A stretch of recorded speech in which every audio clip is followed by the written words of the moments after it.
Hey again everybody, Cidious StarCraft here for another StarCraft 2 commentary.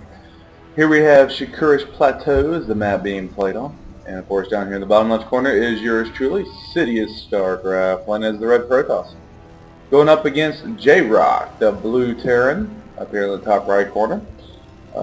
Great map, Cidious Plateau. Not as big of course as Tawdry Malter, but it's a pretty good map, so it favors those that can macro up pretty heavily and continue to expand the course and keep your harvester count up, supply, you don't get supply blocked, and you're able to do some harassment. Now, of course, Terrans have a little more avenues of harassment. They can drop down with some drops in the corners of your bases, away from everything else. You can do some Banshee harassment, some Hellions. So they have a different ways of possibly assaulting and attacking harvesters. If you're able to get rid of the harvesters, as you guys well know, less income for your opponent. So then ultimately you can build more of an army. Now you do see, of course, me, I am scouting. Little probe going across the middle here. If you notice, I rallied up to this watchtower. You want to grab watchtowers as you go scouting with your probes and SCVs and drones, I guess. Because if you notice now, look at the mini map, I got this little area right here. So if he was to scout at the same time, I could possibly see which direction his scout would come from, and I can go directly there. Now I do luck out and end up finding where his base is at second place I scout. And as you can see, being a little pesky Terran, he's already started the wall off. Got one supply depot down, building the second, and of course going for his barracks. Now I got my little probe on attack command here, so I'm just trying to take out the little SCV here. I do end up getting a decent amount of damage done to him. And it looks like maybe, just maybe, he might actually go down. I do end up, of course, taking that SCV out. Now he is trying to get a Marine out to get rid of my little probe here, which is standard. Because, yeah, it would take an hour or two to actually take down this wall with this little probe, but, left unchecked, it could possibly do it. And I did decide to try to pull the probe off, but I run him in the most indirect route possible, and as you can see, it gets destroyed as well. Now, if you are up here with your little worker and you're trying to, get in here and scout, if you need to run away, go down here first, maybe queue up a command here, then down here and back to your base. I was kind of focused at the moment on this little SCV, so I was unable to do that. So at the moment, it's lost. We both lost about one, so it's pretty much even. Harvester count though, I am favored at the moment, 20 to 15. But keep in mind, part of his money that he spent went into the orbital command there, so he's able to get out those pesky mules and catch up a little bit more in the economy. You notice now, if you look at it, he's 4 harvesters below, but he's getting more minerals. Again, that's because partially while I got some gas going, he doesn't, but also because he's got those mules. And if you look at it, he actually is going for a very fast expansion. Now, Terran, if they can hold down their expansion, can work very, very well in this case. What he did basically is he dropped 1 Rax before getting, and of course he hasn't gotten any gas yet until just now. Dropped the 1 Rax, got a Marine out to get rid of the scout, dropped a couple more Marines in case I decide to do any type of rush. And then he's going to go straight in the command center. It's a very strong opening build, especially if it goes unchecked, because not only can he double his harvester count here off the start, but if he goes up into an orbital command, which he should hit here in a moment, he can already start getting mules, getting energy for, like say, excess mules, or if he decides to do some scans. So it's a very strong opener, and when he does feel that he has a decent amount of army, it's not hard at all for a Terran player just to lift off, land here, maybe drop a couple of bunkers down here for static defenses. And if, a Terran player does go this off the start, if you don't yourself expand, regardless if you're another Terran, Protoss, or Zerg, you probably end up having to get a 3rd base by this point. You can be in trouble if you just let this go unchecked. So I don't have any type of detection just yet, this scout up here. I am, of course, working on getting an observer, just so that I saw he walled in, so I want to see if I can't do any type of damage to his wall up here. If I do put my units right here, For the most part, I can attack this supply depot because the range is just about the same.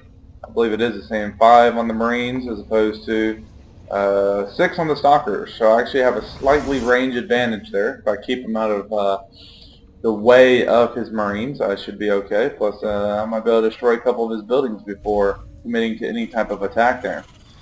Now, he does have a bunker up here in case I do decide to push up pretty hard. And he's got a lot of Marines. He's got 10 there plus 4 in there, so a total of 14. And it does appear that he is working on stem back, along with getting his engineering bay already. Now, I am going to move out a little bit. He does, of course, have the watchtower. I check out the watchtower, clear that out first, not only so I can get slightly vision in case I decide to see any type of drop going by, but also so he doesn't have the watchtower. And I finally do decide to put down my Nexus. Now I am up here, of course, working on this supply depot here. Check out that one Marine. And do end up getting the supply depot. I need to back out a little bit. This Stalker has 1 HP left. And then of course he gets destroyed. Now I do to block off a couple of these units, microing back some of the sentries here just because I want to keep the sentries alive as much as I can.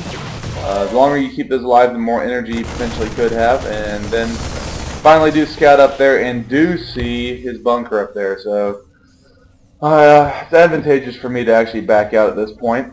Now I'm going to pause it here for just a moment. I am moving my OBS in here to scout. Now this is one thing a lot of people aren't paying attention to. I'm going to switch over to his actual screen so you can see what's going on. He actually sees my observer, and because you can see the little blip if you pay attention to it, and then he goes ahead and scans and gets rid of it. So I'm going to go ahead and play right here. You can see it, and then he scanned right here so that he was able to actually see all of where the observer was going. Now, of course, losing your first observer really sucks. If you're going up against a Protoss player, look for those little blips on the screen where you might see a DT or observer. But for me, though, yeah, I did lose it.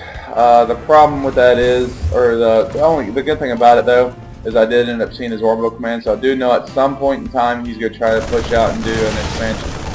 But at the moment, I'm just basically trying to keep him in his base. I don't want him to feel secure enough to actually lift that off and bring it over. I will eventually have to back out because he's going to have now 3 barracks, a factory, and going into starport. It looks like he's dropping down 3 more barracks.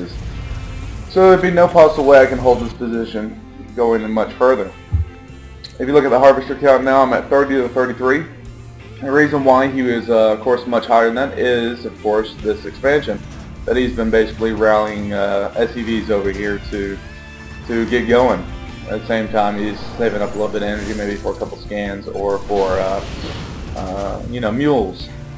But eventually, when he does lift off and land it down here, he can transfer all these workers over, and he'll be able to get a much higher income. If you notice, the income aside from this little mule was about the same. I was actually a little bit ahead. It's because I got 2 bases saturated, and he's of course only on 1.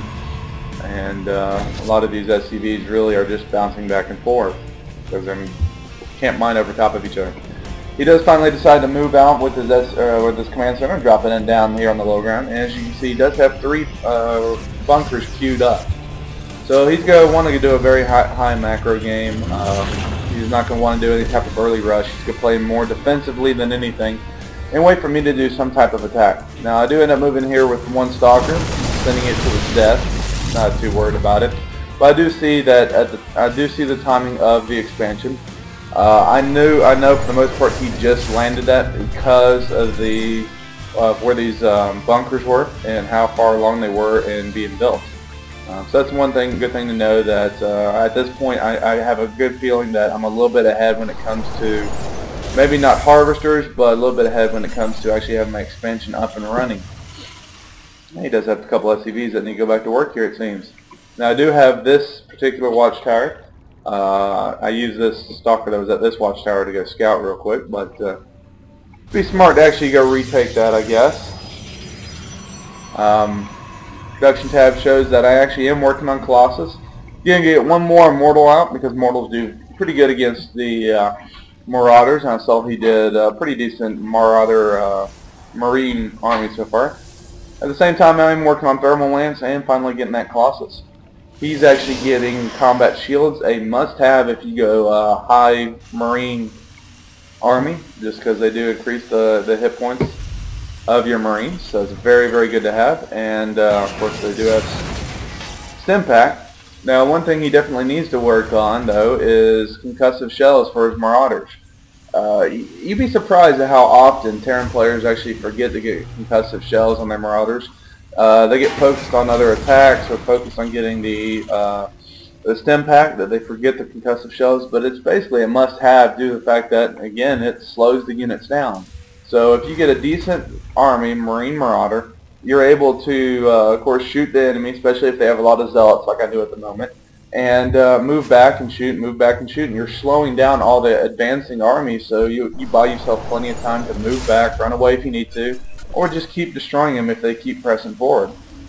Now, he wisely goes for a Ghost Academy, and he puts it down here on the low ground. More than likely, I'd be less likely to scout down here on the bottom than I would if you put it up here on the top. Very good choice. He can get some ghosts, get some nukes perhaps. I was hoping once I saw his ghosts in this map that he would do some nukes. Yeah, they suck when it happens to you, but it's kind of cool to watch the replays, and I would have posted it if he nuked the shit out of me. But it's a little spoiler, he doesn't nuke me, which really sucks. But ghosts are very good against Protoss, especially with those EMPs. They can take out their shields, take out anything energy related. And also, if you decide to cloak them, he can cloak them, do some worker harassment and things of that nature. Now, I do have yet another observer. I go out here to try to scout to see what's going on. I did see the little SUV coming up here, so I'm of course going to come over there and take it out before any type of thing goes on there. Now, I do actually leave my observer out here because I see where his army's at, because I'm going over here to try to intercept him now. I do have one Colossus, few Immortals, and it looks like he's just going to try to move back up here to the top and just try to run away, not really engage that. I do block off some units, but I saw, of course, the bunkers up there. I didn't want to take a chance of running into those bunkers. Now, again, going back to this command center down here, I knew it was being built, so I wanted to take care of it before it got completely built. Same time, I am deciding to drop my third expansion as well. Well, third base, second expansion, to be correct. And now, if you notice, he's got 3 ghosts, and the longer these ghosts go unchecked, the more energy they possibly have. I actually do not see the ghost yet until actually my observer flies right over here. But unfortunately, he actually gets a great EMP off on my army here, takes off my shields completely on my Colossus.